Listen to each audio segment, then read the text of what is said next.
Vai. Obrigado. Desculpa a demora. Boa tarde a todos. Eu, em função do adiantado da hora e até como uma maneira de retribuir a cortesia até exagerada do convite, dado que qualquer comparação em termos de currículo e experiência aqui me coloca numa situação de abuso, tomar a palavra, ainda que não por mais do que 10, 15 minutos. Então, com uma cortesia, eu não venho aqui expor opinião, não venho aqui falar sobre teorias, até porque sobre isso, em comparação com aqueles que me precederam, aqueles que vão falar ainda, fico em posição vergonhosa. O que eu pretendo fazer é apenas mostrar, de maneira muito humilde, dados sobre a desigualdade do judiciário, usando uma ferramenta de pesquisa que nós temos lá na FGV Direito Rio, graças à visão do professor Joaquim Falcão, e separei isso em três tipos de desigualdade dentro do judiciário. Então, tem duas maneiras, né, basicamente, para se falar de desigualdade no direito brasileiro ou especificamente dentro do judiciário. Uma maneira que é, na verdade, a preferida da grande maioria dos juristas e praticantes do direito no país é se ficar no campo das teorias, preferencialmente apoiado em algum manual ou manuais que talvez já estão na sua, pelo menos, 20ª edição, 20ª para cima, e há uma conexão apenas tímida com a realidade. Uma outra maneira de se fazer isso é aquela que nós temos lá na FGV Direito Rio, dentro do Projeto Supremo em Números. E ela, na verdade, é exatamente aquela maneira que o Mulaer acabou de mostrar, né, de se falar sobre igualdade ou desigualdade, completamente apegado a dados sobre a realidade. Quer dizer, não é nenhum nem outro, não é nem só teoria, nem só dados sobre a realidade. Mas, no direito brasileiro, infelizmente, nós estejamos numa situação de desequilíbrio já há algumas décadas, né, de que tem de mais de um e de menos de outro. Então, nossa contribuição, pelo menos a minha contribuição aqui, é tentar melhorar um pouquinho esse desequilíbrio e mostrar alguns dados. Como é que nós falamos sobre direito, desigualdade e judiciário? Nós usamos, essencialmente, essas bases de dados aqui. Atualmente são 4, né, uma base de dados do Supremo Tribunal Federal, um pouco mais de 1.700.000 processos, uma base do Superior Tribunal de Justiça, que tem em torno de 4,5 milhões de processos, uma base do Tribunal de Justiça do Rio de Janeiro, que tem cerca de 20 milhões de processos, e uma base do Tribunal de Justiça do Rio Grande do Sul, que tem 5 milhões de processos. Então, como eu disse, separei aqui em 4 exemplos de desigualdade, e só tem que falar um pouquinho antes sobre em que contexto essas desigualdades possíveis dentro do judiciário ocorrem. E é um contexto que tem que ser conhecido do censo do Poder Judiciário. Quer dizer, quem são os nossos juízes? Os nossos juízes, segundo o censo de 2014, são 35% mulheres, são 14% pardos, 1,5% amarelos, 1,5% aqui, evidentemente, seguindo a classificação do IBGE, 1,4% pretos e 0,1% indígenas. Em relação ao ingresso, quer dizer, isso é o agregado, quem já está lá, alguns há décadas, mas o ingresso atual, qual é o perfil? Nós temos até uma queda num período recente, mas hoje ingressam cerca de 35% de mulheres, né, entre aqueles que estão assumindo os seus cargos de juiz nesse momento, nesses últimos anos, e cerca de 20% de pretos e pardos. Agora, isso é uma média nacional. Essa foto aqui são os 77 novos juízes, né, empossados esse ano no TJ de São Paulo, um estado que tem 30% de pretos e pardos, segundo o IBGE, e que, no entanto, está longe de ter 30% de pretos e pardos no seu corpo de novos juízes.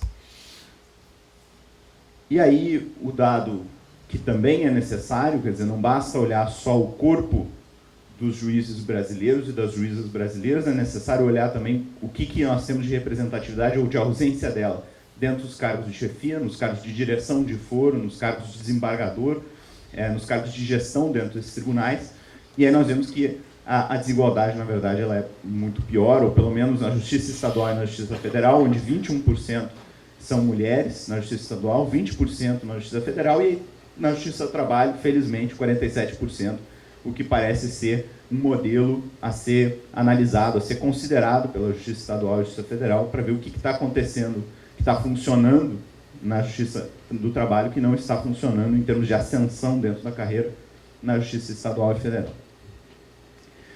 Então, dito isso, e nesse contexto, queria mostrar 4 exemplos de resultados de levantamentos, 3 deles feitos especificamente para essa apresentação, especificamente para as senhoras e senhores. O primeiro exemplo de desigualdade no judiciário é aquele relacionado à desigualdade social e criminalização do consumo de drogas. E aí percebam que o Muller já tornou meu trabalho muito mais fácil, porque ele falou e deu exemplos riquíssimos de todas as áreas, basicamente, do direito, e contextualizou isso em todas as áreas, de modo que me sobra, de maneira muito fácil, agora, tratar de judiciário, e inclusive com possíveis conexões com o que ele já apresentou. Já apresentou panoramas maiores, e eu aqui tenho alguns dados concentrados, principalmente do Judiciário do Rio de Janeiro. Então, em relação a porte de drogas, algo que é comumente veiculado nesses nossos manuais de direito constitucional, que não necessariamente tem alguma conexão com uma realidade empírica. Criminalização do porte de drogas para consumo próprio afeta desproporcionalmente pessoas mais pobres e pessoas negras. Então, decidimos testar essa hipótese e analisamos uma amostra representativa das sentenças sobre crime de porte de drogas no Rio de Janeiro, em processos iniciados entre 2010 e 2011. A nossa base vai até 2015, mas é que se a gente pegasse os processos de 2015, boa parte deles não teriam terminado ainda, então teria mais chances de achar sentenças em processos de 2010 e 2011. E que variáveis utilizamos? Olhamos quem era o juiz, olhamos, segundo a própria base de dados do tribunal, a raça ou cor de pele do acusado ou da acusada, o grau de escolaridade, se essa pessoa tinha sido representada pela defensoria ou se tinha constituído advogado próprio, e a pena final dada a essa pessoa aplicada no caso.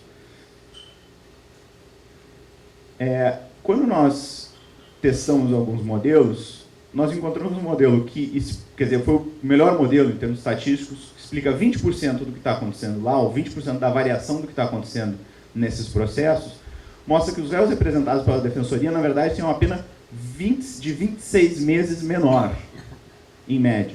26 vezes menor do que aqueles que são representados por um advogado ou advogada constituído. Os juízes, e aqui em relação a juízas, então os juízes aplicam penas 17 meses mais brandas do que as juízas nesses casos. Então, de novo, pensem no contexto onde nós sabemos que não há representatividade proporcional entre juízes e juízas, o que isso pode estar ocasionando dentro do sistema, o impacto que isso pode ter na medida em que as decisões não parecem ser similares. E o mais importante, a cor de pele do réu, raça do réu e o seu grau de escolaridade não explicam os resultados desse modelo. Basicamente, quando eu coloco essas variáveis dentro desse modelo, não explica o que está acontecendo. Então, a hipótese era que se eu tenho lá uma variável de grau de escolaridade, por exemplo, essas pessoas vão estar sendo inocentadas com maior frequência, vão estar recebendo uma pena menor. Não foi o que nós encontramos. Algo interessante aqui é que seria, obviamente, além de se olhar a raça ou cor de pele do réu ou do acusado ou da ré, nós tínhamos que fazer isso para o magistrado, para a juíza também. Só que depois de... e aqui foi uma parte talvez mais interessante da pesquisa, porque para fazer isso tinha às vezes procurar na página de Facebook do juiz ou da juíza para tentar achar uma foto, para tentar fazer algum tipo de classificação. Só que depois de classificar mais da metade desses juízes e juízas, todos eram brancos, e aí simplesmente desistimos de continuar tentando produzir essa variável, porque ela era na verdade, uma ausência de variação. Então não fazia sentido isso constar como uma variável no modelo. Um segundo exemplo. Desigualdade de gênero e crimes de atentado violento ao pudor e estupro. Foi outra área do direito mencionada aqui pelo Muller. Então, qual que é a hipótese? Juízas tendem a aplicar pena mais severa que juízes àqueles condenados por atentado violento ao pudor e por estupro. Quando nós olhamos uma amostra, de novo, representativa de sentenças, primeiro grau, atentado violento ao pudor e estupro, Justiça Estadual do Rio de Janeiro, entre 2010 e 2011. Codificando, evidentemente, gênero do julgador, gênero da vítima, gênero do acusado, o réu, olhamos a pena, olhamos se essa pessoa, se esse réu, ou essa ré, porque obviamente ré também, estava cumprindo já a pena provisória antes da sentença ou depois da sentença, para nós termos digamos assim, alguma coisa que nos dissesse algo sobre a periculosidade, talvez, dessa pessoa. Nós encontramos o seguinte: em um modelo que explica 34% da variação nesse caso, o que é bastante, dada a complexidade do que a gente está tentando prever e medir, as juízas aplicam penas, em média, 4 anos menores do que os juízes, o que é totalmente contraintuitivo.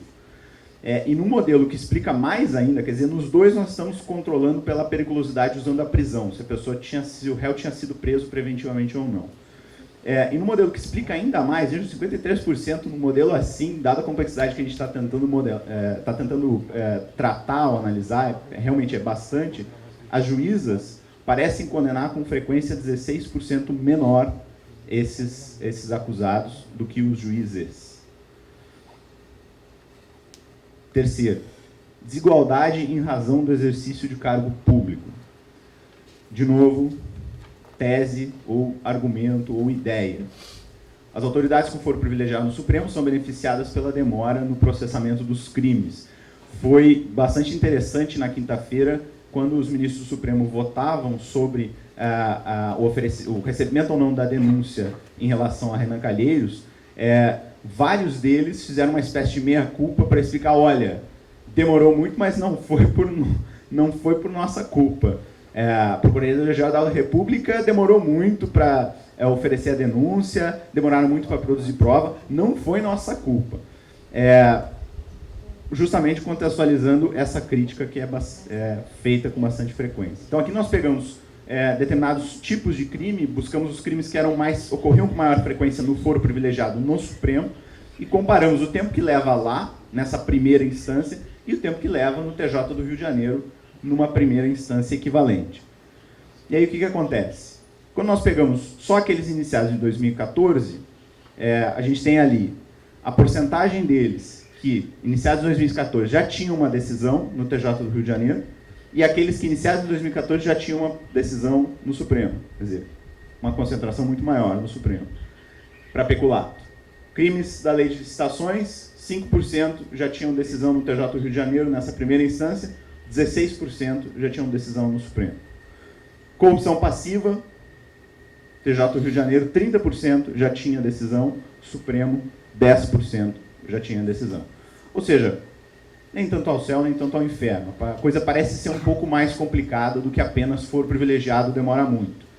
No mínimo, tem que se analisar a frequência dessas condenações, e aí seria, claro, útil ter alguma coisa que pudesse controlar o valor das provas, a quantidade de provas, enfim. Mas se é que há um problema, ele não parece ser necessariamente de demora. A Justiça de Primeira Instância não está fazendo um trabalho necessariamente sensacional em comparação ao Supremo no foro privilegiado. E, por último, desigualdade de representação. Cumprimento provisório de pena a partir da condenação em segunda instância causará o caos do sistema prisional.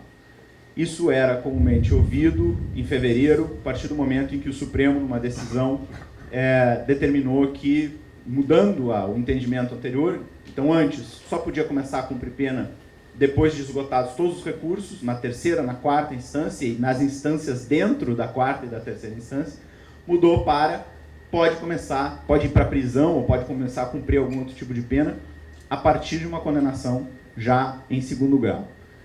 E aí, então essa hipótese surgiu. Isso vai causar um caos no sistema prisional, porque tem muita gente que está guardando recurso solto e vai acabar sendo presa. Decidimos, então, testar essa hipótese também. Pegamos uma amostra representativa de todos os recursos criminais dessa terceira e quarta instância, ou seja, as pessoas que antes da decisão do Supremo aguardavam necessariamente em liberdade o julgamento do seu recurso, mas que agora, com a decisão, poderiam eventualmente, por uma ordem, caso concreto, né, não era automático, evidentemente, mas por uma decisão do juiz respectivo, passar a cumprir provisoriamente a pena. Então, pegamos algo representativo, nós tínhamos que olhar para processos em 32 diferentes tribunais do país, Foi extremamente trabalhoso, muitos sites do tribunal simplesmente não funcionavam, ou em outros tribunais não tinha como ter acesso à decisão, o que é algo do mais básico em termos de transparência, mas conseguimos encontrar a quantidade de réus que efetivamente estavam aguardando, né, o julgamento do seu recurso após terem sido condenados no primeiro grau e após terem sido condenados no segundo grau a uma determinada pena, e que não estavam presos ainda. Então, o que nós encontramos? Se a gente pega essas pessoas, se todas elas fossem imediatamente mandadas para a prisão em função daquela decisão do Supremo, o aumento do sistema prisional seria de 2%, 2,1%. Na verdade, e aqui, né, é 41%, né, já viu aqui que está 40%, mas é 41% no estudo do DEPEN, tem esses 2% do nosso sistema prisional, que estão lá brigando no Supremo agora, para tentar reverter, acabaram perdendo em setembro e outubro, e tem 40% que já estão fazendo a sua execução provisória muito antes da primeira decisão. Não é que eles estão cumprindo a pena provisoriamente depois da condenação em segunda instância. Eles já estavam cumprindo pena quando a polícia começou a investigar. Eles já estavam cumprindo pena antes da sentença, eles já estavam cumprindo pena enquanto estavam aguardando uma apelação para a decisão de segundo grau, eles continuaram cumprindo pena nos recursos internos, e eles vão continuar cumprindo pena provisória, porque estão presos preventivamente, enquanto o STJ estiver analisando o seu recurso, o STF estiver analisando o seu recurso. Então, o problema, na verdade, era esse. Bom, e onde é que está a desigualdade na representação? Houve uma tentativa, então, de se reverter essa decisão de fevereiro perante o Supremo em setembro, e parte do julgamento ocorreu em setembro, depois parte em outubro. O que aconteceu a partir do momento em que, agora o Supremo vai julgar essa questão em abstrato, e aí havia a possibilidade do amicus curiae, né, o amigo da causa. Então, associações de representatividade nacional podem, perante o Supremo, argumentar, olha, está certo, está errado, a tese certa é essa, tem que decidir assim ou assado. Então, isso é aberto a todos. Quando o Supremo foi julgar algo relacionado a esses 2% lá do sistema prisional, ele recebeu o segundo maior número de amici curiae da história. Nunca tinha recebido tantas manifestações da sociedade civil antes, com exceção de um caso, que era sobre tráfico de drogas. Só que nesse caso, eles estavam analisando uma questão que afeta, como, de novo, né, a mulher já mostrou, 28% do sistema prisional. Então lá teve mais manifestações da sociedade civil. Só que tem uma diferença. No caso dos 2%, que não querem cumprir a pena, começar a cumprir a pena depois da condenação em segunda instância, teve uma manifestação a cada 10 dias. Choveu amici curiae no Supremo. Quando a questão era tráfico de drogas, que afeta esses 28%, tinha uma manifestação a cada 71 dias. Ou seja, com uma frequência muito menor. E apenas para efeito de comparação, esse caso dos 2% teve 10 manifestações, de 10 associações, todas elas dizendo que não podia cumprir pena a partir da condenação em segundo grau. Quando o Supremo decidiu sobre a situação absolutamente desumana e deplorável do nosso sistema prisional como um todo, portanto afetando toda e qualquer pessoa, seja está preso preventivamente, está preso porque já transitou julgado, já esgotou todos os recursos, está cumprindo pena, ou está cumprindo provisoriamente, ou seja, todas as pessoas, teve 10 manifestações. Então, de novo, uma desigualdade aqui potencialmente de representação. E aqui, não sei para que lado a discussão vai, mas já que nós estamos falando, né, de foro privilegiado, estamos falando de desigualdade, né, no direito, no judiciário especificamente, isso acaba levando à desigualdade no processamento de crimes, queria fazer aqui uma provocação ao ministro que se manifestou hoje de manhã sobre as 10 medidas, sobre a triste sorte das 10 medidas contra a corrupção, né, na Câmara dos Deputados, e aqui fazer talvez uma provocação. Quando os deputados analisaram essas 10 medidas, que estudos eles usaram para decidir essa que fica, essa que não fica, essa que fica, essa que não fica. Isso porque, assim como o ministro, eu sou um grande fã de nós olharmos para a realidade e não ficarmos enclausurados naquilo que os livros sobre direito constitucional falam, apenas em teoria. Então essa provocação é por isso, porque eu acho que o assunto interessante, não é porque o ministro é colorado e eu sou gremista, não é por isso. é porque eu acho que essa questão é relevante, já foi veiculada hoje de manhã. Era isso que eu queria, eram esses dados que eu tinha para mostrar. Muito obrigado pela atenção de vocês.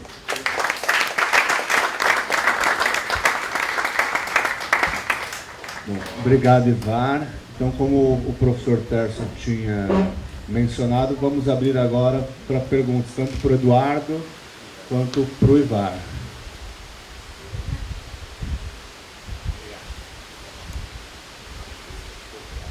Quem quer falar, fazer uma ponderação? Fernando? Osório?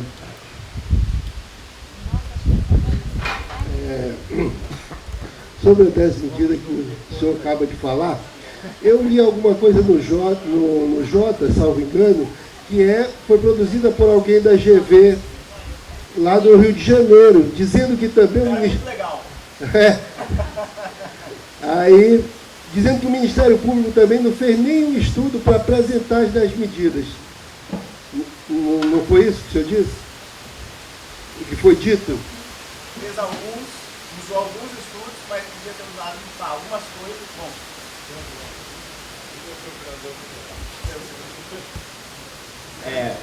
obrigado.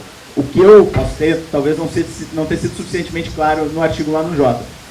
O que eu quis demonstrar é que a exposição de motivos das 10 medidas, conforme chegou ao Congresso para votação, ela usava em algumas partes, sim, estudos do Conselho Nacional de Justiça, por exemplo, mas em diversas outras das propostas fazia afirmações sobre a realidade com base em nada.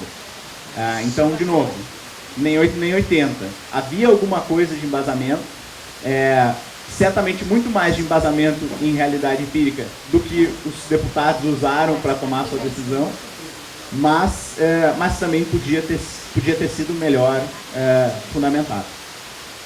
Minha opinião. Eu queria fazer um reparo aqui ao Ivar, porque ele se apresentou muito timidamente. É que lá na GV do Rio, o professor Joaquim Falcão tem um aquário de geninhos que escrevem no Globo, fazem pesquisa no Supra, no Jota, etc. E o Ivar é um dos mais brilhantes que tem escrito bastante e produzido bastante. Então, acho que ele é um dos orgulhos lá do Joaquim e da GV e dos colegas.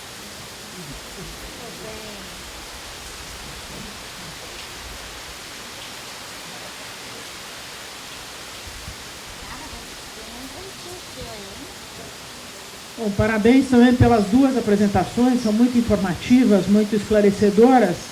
E eu queria perguntar o seguinte, tem uma ação no Supremo, que é uma ação muito inovadora, que é a DPF 347, que fala do sistema prisional.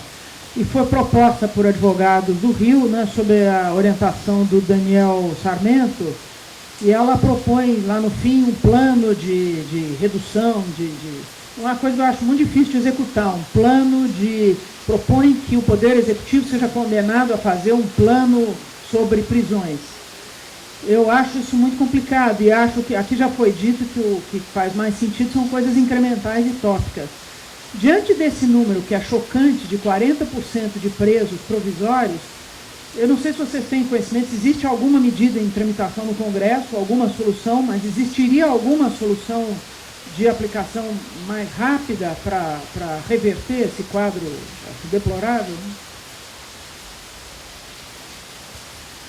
Olha, eu não sei de nenhuma medida, a não ser medida para aumentar a pena, prender mais e mais prisão provisória.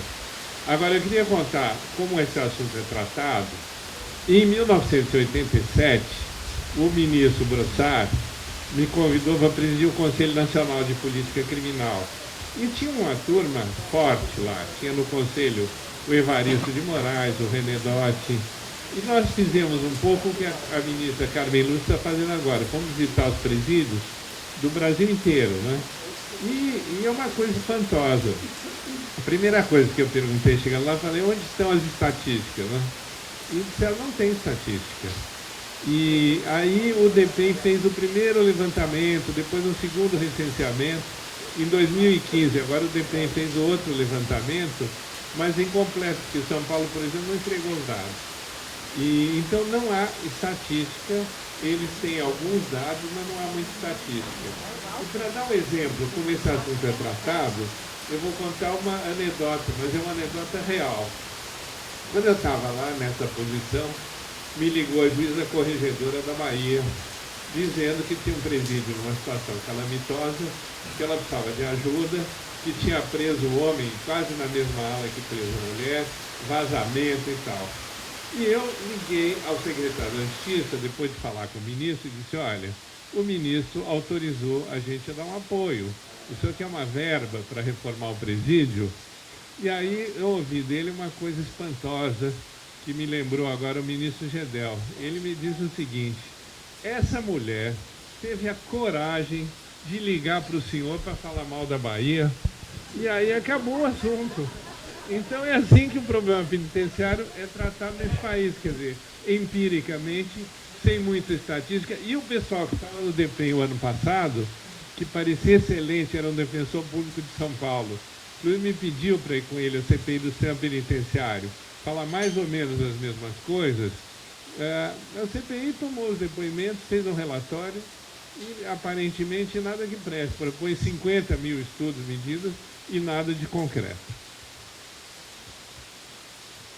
Só um breve comentário que está relacionado a... Eu não conheço movimento efetivo, ou pelo menos sistemático, para fazer alguma coisa de concreto, algum impacto concreto. Quer dizer, não conheço dentro do Congresso movimento efetivo, sistemático, que não seja algo isolado, né, para se reformar esse sistema prisional.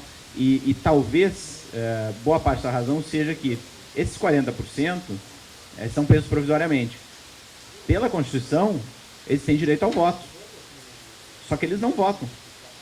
O Estado não deixa que eles votem. Veja, a gente está falando daquele que é talvez o direito mais duramente conquistado depois de séculos. E nós estamos em 2016, o Estado não deixa que essas pessoas, nós estamos falando de dezenas de milhares de pessoas, não deixa que essas pessoas votem. É plenamente ilegal. Plenamente.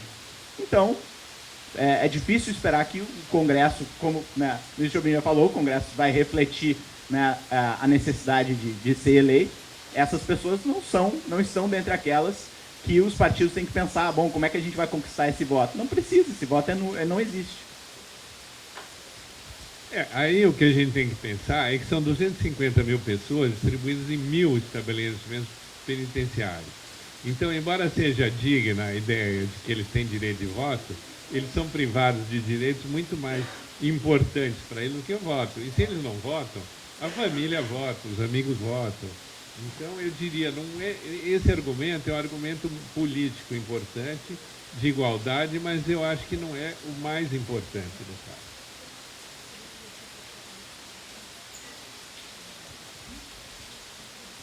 Obrigado. Queria antes parabenizar o Mulaé, acho que é uma apresentação bastante importante. E é interessante quando o direito começa a trabalhar com números, né? Isso é muito importante, né, Dormi? O Jobim trabalhou muito na construção do sistema de informação. Mas eu fiquei com uma curiosidade. Eu observei que, na pesquisa sobre as sentenças de 2011, 2012, o resultado, de certo modo, contrariou a expectativa, né? A gente esperava que as juízas mulheres condenassem mais isso, mais aquilo, e deu o contrário. Eu pergunto, qual é o tamanho da amostra que vocês estão trabalhando? São 10%, acho que é extremamente importante. Uma série de outros detalhes aqui sobre os modelos que, né, são importantes. Imaginava que ia ser objeto de pergunta. Nós pegamos 10% das sentenças nesse tipo de casos. Quer dizer, usando aquilo que, daqueles 55, pouco, gostaria de ter mais. Mas foram 55 aleatórios. E estamos cuidando sempre ao intervalo de confiança. Inclusive ali tinha uma diferença, né? A tendência de a mulher, de a juíza condenar menos, ela é quase estatisticamente relevante, por isso que eu falei que parece quase estatisticamente relevante, mas não chega a ser, está muito próximo. Mas o modelo mostra que o intervalo ali está sempre no negativo. Ela condena menos. Não dá para dizer com precisão quanto.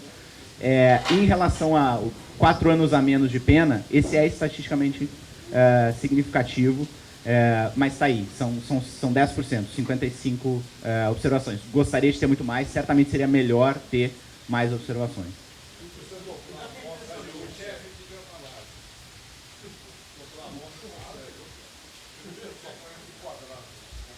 O objetivo do Supremo em números, que nós tratarmos direito com estatística, ele é basicamente, além de ver a realidade, é de pautar o debate nacional sobre a justiça. E vai me corrigindo aqui.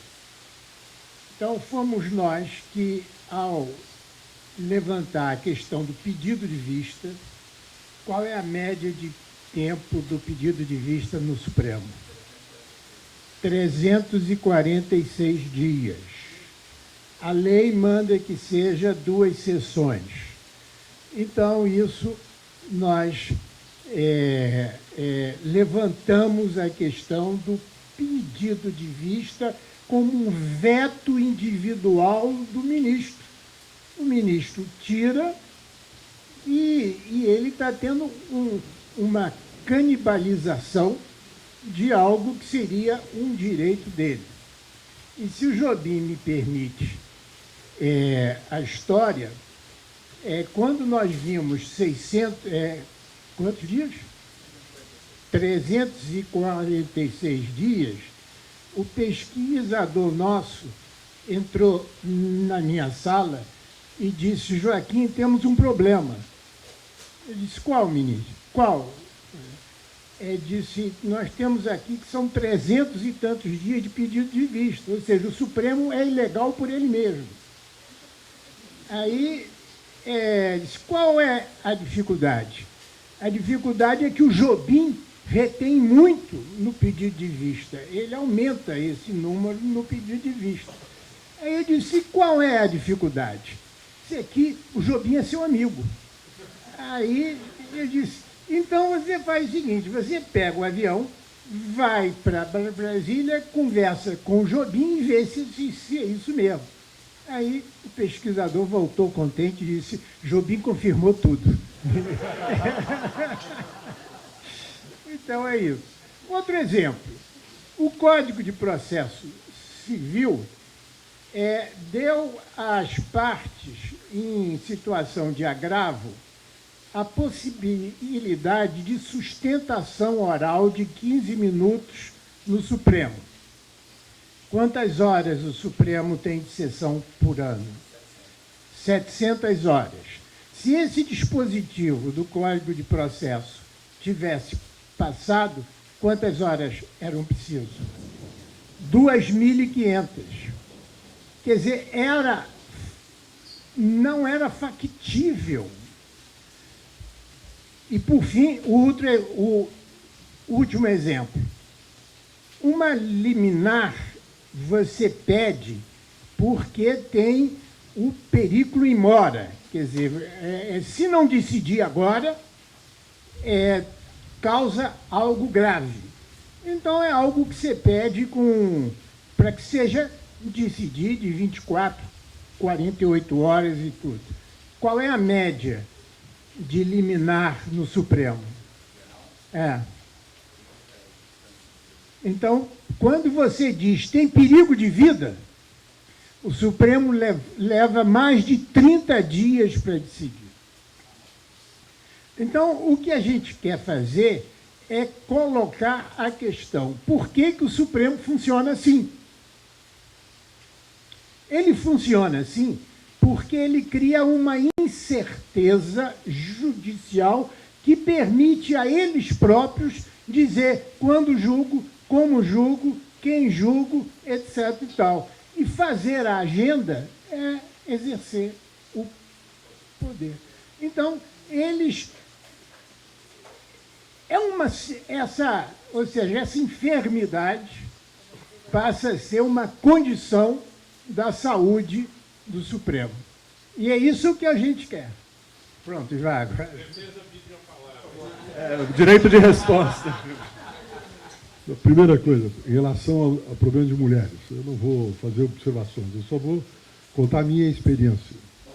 Quando eu advoguei no crime em Santa Maria, durante vários anos, inclusive no crime, no júri principalmente, eu tinha uma regra indefectível e irremovível.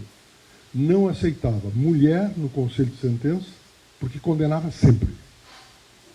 E não aceitava homem de origem alemã, que condenava sempre. Então, a experiência nossa é de que a mulher é muito mais dura na aplicação de penas. Inclusive na Polícia Federal, onde você tinha, na época eu era ministro da Justiça, se você precisasse, ou se um delegado, se um chefe, precisava de uma ação, digamos, heterodoxa de uma delegada, chamava a delegada mulher e não homem. Que era muito mais dura que... E é verdade, era um fato. Era um fato. Então, tem essa observação. Segundo, em relação ao problema do Supremo e os números. Em 2005, conversando com o Joaquim, nós começamos a instituir no Supremo a tal de pesquisa de números, estatística de números. A reação, quer dizer, no Supremo não só, nós criamos um mecanismo de informações de todo o país em relação a série problema de recorribilidade, taxas de condenação, etc., etc., e taxas de consistência entre o primeiro e o segundo grau, ou seja, o grau de reformabilidade da sentença.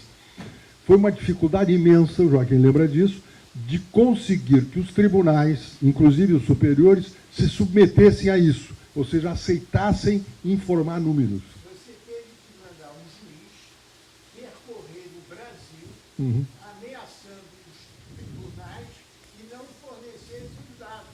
É a mesma situação da saúde. Não forneciam dados. Você decide sem o fundamento dos dados, então nós passamos a ser um país onírico, uma justiça onírica. Não queriam informar dados, não informavam nem a relação do primeiro com o segundo grau, não tinha informação nenhuma. Foi um trabalho complicado, mas aí nós tivemos que adotar, junto com o Joaquim, essa foi uma das fórmulas de mandar um juiz, certas regras que eu chamo regras do Partido Republicano Rio-Grandense. E aí a gente conseguiu arrancar esses dados, de uma forma ou de outra. Na base da ameaça, inclusive. O Joaquim lembra disso. Então, observe, esse levantamento de dados nos dá uma série de informações, algumas idiosincráticas e curiosas. Teve um tribunal, só para você ter uma ideia, teve um tribunal no Tribunal de Justiça em que você tinha um grau de recurso muito maior que os outros tribunais. A média de taxa de recorribilidade era maior. E aí vamos fazer pesquisa do que era aquilo. Você pedia informação para o tribunal não dizia nada. Não, isso é assim mesmo e tal, isso são os advogados que recorrem, não sei o que mais. Ocorre um fato besta, e olhem só o que aconteceu. 2 desembargadores disputaram uma vaga de professor da universidade local. Era uma vaga só. Um ganhou, outro perdeu. Inimizade. Os 2 eram competentes. O que aconteceu? O grupo, o tribunal, aquele pedaço do tribunal que acompanhava o derrotado, divide-se em relação ao que apoiava o vencedor. O vencedor passou a liderar uma facção do tribunal em relação à jurisprudência de determinados temas. Hã?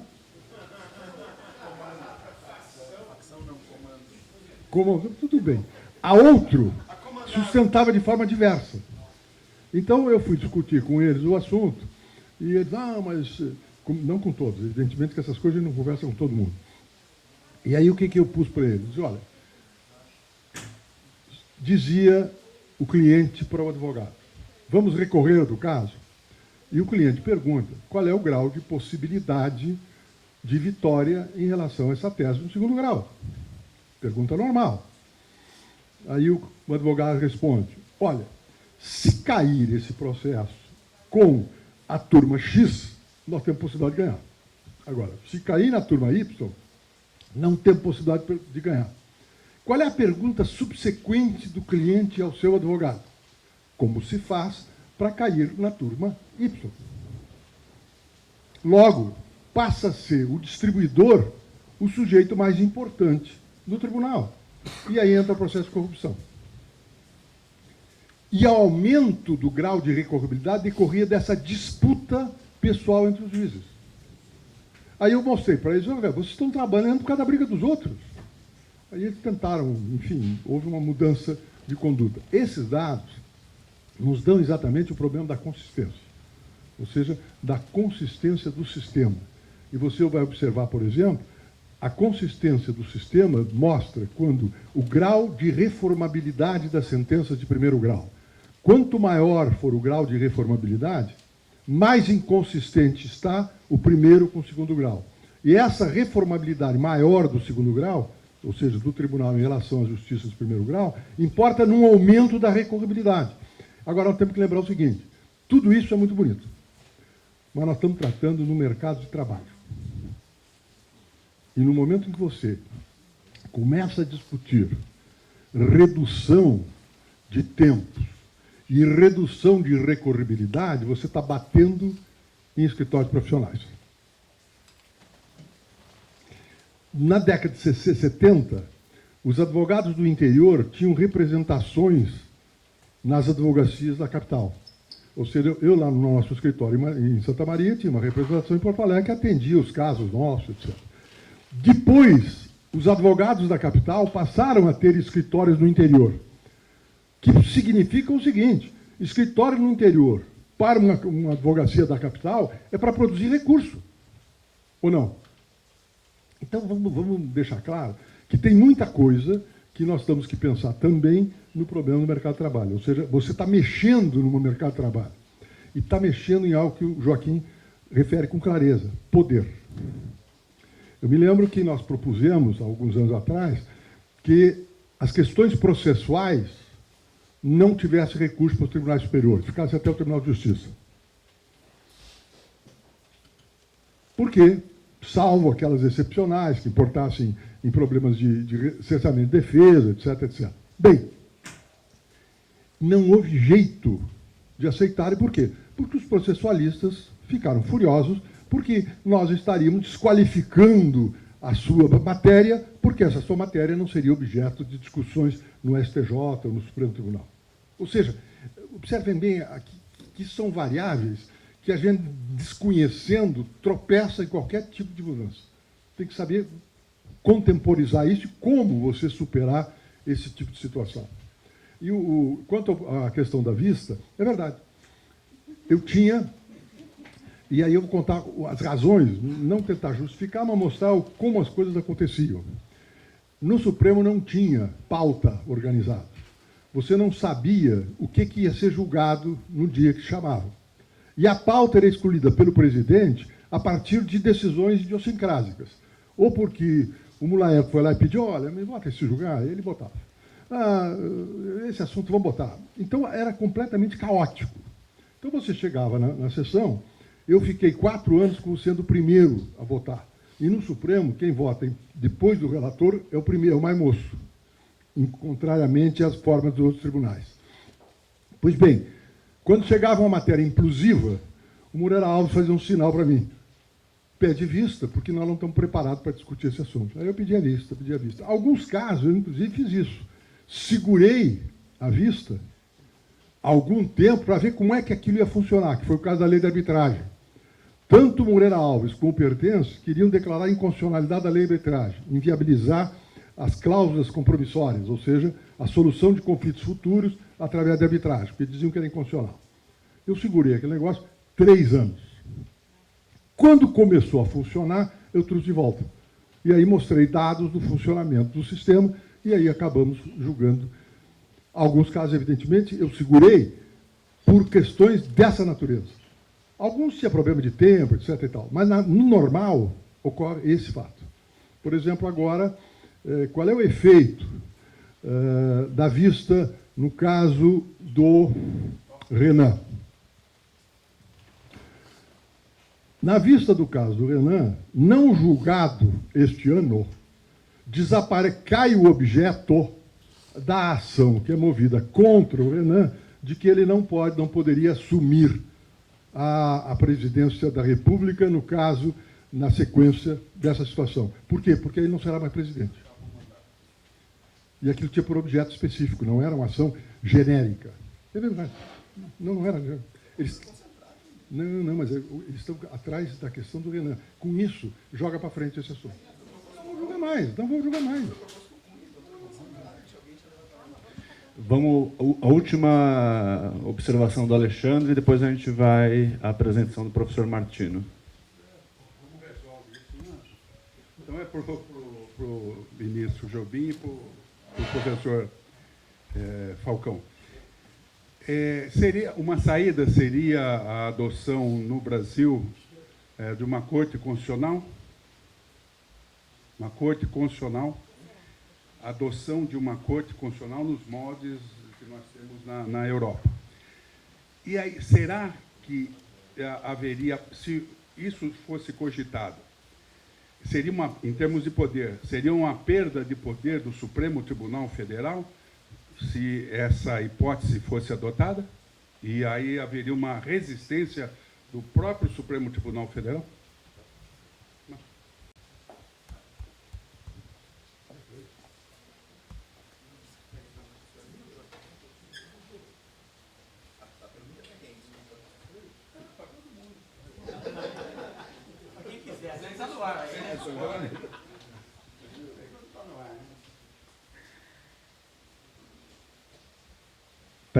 O que aconteceria? Seria bom que nós tivéssemos uma corte constitucional ou que o nosso Supremo virasse uma corte constitucional nos moldes das cortes constitucionais europeias.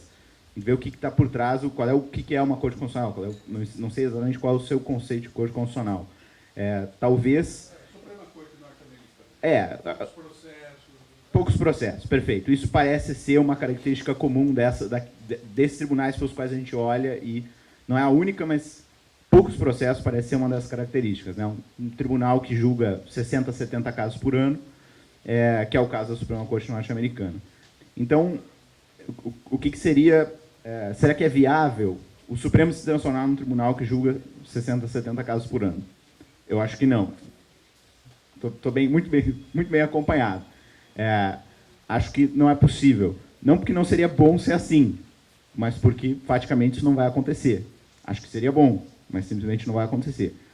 Uma das razões, o ministro já mencionou, está mexendo com o mercado de trabalho, e aqui não só daqueles cujo mercado de trabalho envolve recursos para o Supremo, e aí, se de uma hora para outra, ao invés de o Supremo estar recebendo 70 mil recursos, ele passa a receber 70, mexe no mercado de trabalho dessas pessoas. Mas mexe no mercado de trabalho de quem está lá dentro também. É um tribunal que começou no início dos anos 90 julgando 10 mil processos, foi a 130 mil, agora estabilizou em 70 mil, só que a estrutura do tribunal era uma quando tinha 10 mil processos por ano e a outra para os 70. Se baixar para 70, ao invés de 70 mil para 70, boa parte dessa estrutura deixa de ter sentido. Será que as pessoas que estão lá dentro, não estou falando dos ministros, os ministros vão continuar, não importa o que acontecer, mas as pessoas que estão... quantas pessoas tinham no seu gabinete quando o senhor estava lá? Somando tudo, assessor, estagiário, o juiz convocado, tudo. 8. As informações que eu tenho é que hoje tem em torno de 40 por gabinete. Então, pensa no interesse daqueles que estão lá dentro do gabinete e, obviamente, não quer ter um outro juiz convocado, que talvez não faça tanta diferença se ele deixar de ser convocado, voltar para o seu lugar de origem, mas tem gente que é concursada, tem assessor, tem cargo, né, em livre comissionamento. E tem uma outra questão, que então afeta o mercado de trabalho, tanto externamente quanto internamente. E tem uma outra questão que é relacionada a poder. Né? Qual que é a visibilidade de um processo quando, junto com ele, naquele ano entraram 70 mil, e qual que é a visibilidade de um processo quando, junto com ele, naquele ano entraram 70? E nunca foi o caso do ministro Jobim, mas muitos ministros, quando perguntados sobre pedido de vice, por que demoram para responder, colocam a culpa na quantidade de trabalho, na carga. De novo, fazendo justiça, nunca foi o caso do ministro Jobim, nunca usou essa desculpa. Mas falam que não, eu não consegui devolver porque tem muito processo. Eu recebo 800 processos, que é o caso hoje, 800 recursos por mês para julgar. Aí tem alguns que escapam, eu não consigo. Como como que fica essa possibilidade de justificativa se tem 70 por ano? Então, assim, não acho que também existe um interesse da União, existe um interesse do governo federal de que muitas coisas sejam necessariamente rejulgadas, né, para proteger o interesse do governo federal. Então, seria ruim se o Supremo deixasse de rejulgar algumas coisas, o que deixa a União numa situação vulnerável. Tem alguns interesses aí, tentando resumir os três, de por que, embora eu acho que seria bom para o país, eu acho improvável, quase impossível que isso aconteça, mas algumas coisas podem ser bem controversas. Talvez o Mulaer, o próprio ministro, tenham visões diferentes. Para você transformar em corte constitucional, você teria que rediscutir a possibilidade do controle concreto da inconstitucionalidade, já que as cortes constitucionais europeias não têm esse poder. Mas funciona. Por que ampliou o controle concentrado? Porque ampliou o número de legitimados ativos. Os partidos políticos, por exemplo, recorrem ao Supremo não tanto para obter um resultado, mas prosseguir o debate perdido no Congresso. Isso é muito comum. Inclusive, tinha um senador do Rio de Janeiro, do Partido Socialista Brasileiro na época, que era o árabe.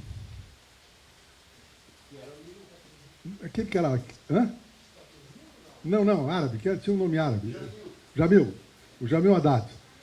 O Jamil Haddad, inclusive, diz o seguinte: não, eu não discuto no Senado as questões, eu vou direto para o Supremo e levo, porque aí eu tiro uma fotografia entregando a petição inicial e tenho muito mais repercussão para o meu partido, que não tem nenhuma força no Senado.